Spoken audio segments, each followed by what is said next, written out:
fleste ved, at CO2-ledning i Danmark er et problem. Men hvor slemt er det egentlig, og hvilke fremtidige løsninger findes der? Jo, vi har valgt at kigge på en af løsningerne. 46% af Lejre Kommunes CO2-udledning kommer altså fra transport, og 72% af det, ja, det kommer altså fra personbiler, som dig og mig kører rundt i hver eneste dag. Det viser tal fra Energistyrelsens CO2-regnskab.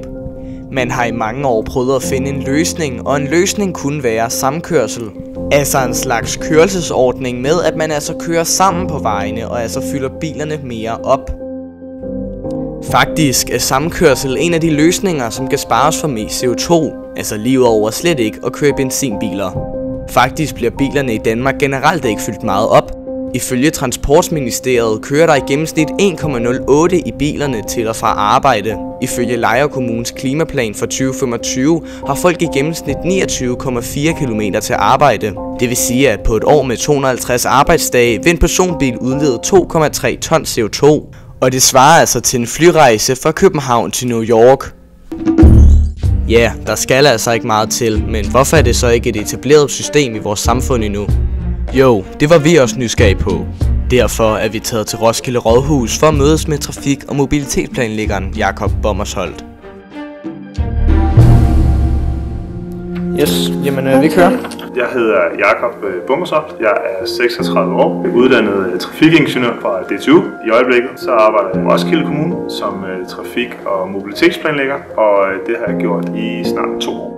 Blandt Roskilde Kommunes klimaplan har de altså et overordnet klimamål om at være CO2-neutrale i 2040. I Roskilde Kommune har vi lavet rigtig mange tiltag for ligesom at sænke CO2-udledningen fra biler. Det spænder faktisk ret bredt. For lige så sætte tingene lidt i perspektiv, er der ting, som vi som kommune kan gøre, og så er der ting, som vi som kommune ikke kan gøre. Vi har kollektiv trafik, som vi køber og betaler gennem Movia. Vi har jo cykelstier. Vi kan lave forsøgsordninger af forskellige karakterer. Vi kan lave samkørsel. Roskilde Kommune har både gode og dårlige erfaringer med samkørsel. NaboGo har en platform, en app, hvor igennem man kan oprette sig, hvor man kan oprette sig selv som bruger, og dermed også oprette de ture, som man kører i sin dagligdag. Hvis man er bilist og bruger bilen til og fra arbejde, til og fra fritidsture eller lignende. Der er jo interesse for det her felt. Folk udtaler i hvert fald, at det er noget, de gerne vil. Men når systemerne sådan rigtig kommer i gang og op og køre, så oplever vi desværre, at der måske ikke er den helt store interesse, som folk giver udtryk for. Hvis ikke der er nogen, der ligesom gider at have andre med, og ikke gider oprette ture i den her app, jamen så er der heller ikke nogen som mig, eller unge mennesker, eller hvem der nu skal benytte sig af samkørsel, som kan køre med nogen. Og det er jo en udfordring. Derudover så viste analyser, de undersøgelser, vi fik lavet gennem NaboGo, at det primært er den unge målgruppe, som gerne vil bruge samkørsel.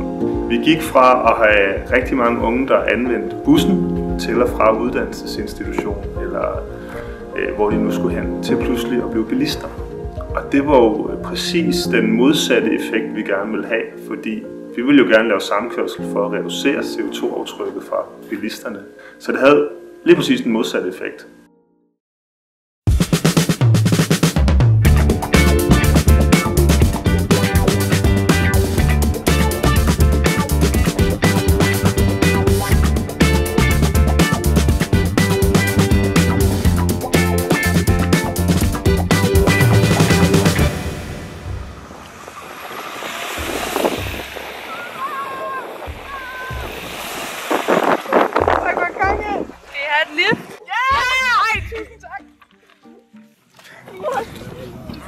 Først vil jeg bare lige sige tusind tak, fordi du vil samle os op. Det er mega nice.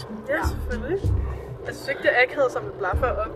Det plejer at være meget hyggeligt. Og især når I er flere, så er der jo ligesom en masse god snak. Og det plejer at være nogle gode mennesker, der gerne vil med. Jeg kunne godt selv finde på at blaffe, hvis jeg var sammen med nogen. Jeg tror ikke, jeg vil gøre det alene. Nogle gange så kører jeg alene på arbejde, men jeg plejer også faktisk at følges med en kollega. Vi skal samme vej, og så vi skal godt køre sammen. Så sparer vi både på benzin og også, så det er meget hyggeligt at køre sammen.